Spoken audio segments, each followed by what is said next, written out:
In 1974, an emotionally distraught woman wondered again why her husband had not returned home.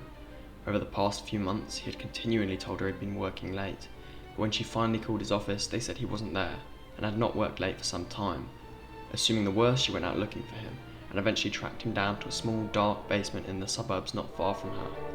The sight was not what she expected. He was sat at a table with a few others, surrounded by pieces of paper with numbers and charts scrawled all over them and too many dice to count. Her husband, Gary Gygax, went on to create the world-famous role-playing game Dungeons & Dragons in 1974. 6 years later, in the 1980s, controversies began to spring up.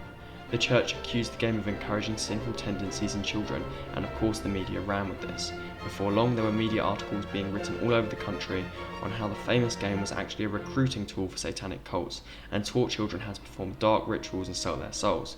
This was, of course, utter bullshit. Since then, Dungeons & Dragons have been a safe haven worldwide for those that struggle in more intense social situations, and even those that just want a bit of escapism. However, since then, this unfortunate scapegoating of escapism has mostly been transferred to video games.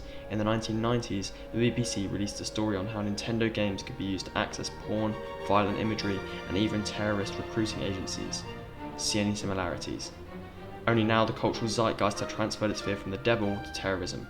American attorney Jack Thompson quoted that children were using video games as murder simulators, and the more they played, the more desensitized they would become to acts of violence in the real world. As anyone that has experienced real-world violence will know, this, again, is utter bullshit. Video games cannot possibly compare. The accusations got more and more extreme, with some even claiming that video games were to blame for the Columbine shooting. The world has problems, and the solutions and explanations for them are far from simple. In fact, they are incredibly complex, and most problems will require a lifetime of research to even begin to understand and solve. So to look at violence in youth and have the bloody audacity to say that it can all be blamed on video games is not only ignorant and wrong, it is a reprehensible example of the fear-mongering the media has devolved into in the 20th century. But I'm not just here to yell media bad and call it a day. I have some evidence of my own to back it up. And as hard as it may be to believe, it is slightly more credible than ISIS targeting your little darlings while they're playing Mario Kart. In 2015, a study from the Behavioral and Brain Sciences journal showed that action-orientated games improved brain function. This was due to the need for fast reactions, fast interpretations of large amounts of data that was only available for a small amount of time, as well as demanding high levels of attention. Researchers at Columbia University found that an hour or two of moderate gameplay in children showed an increase in intellectual capacity and attention at school.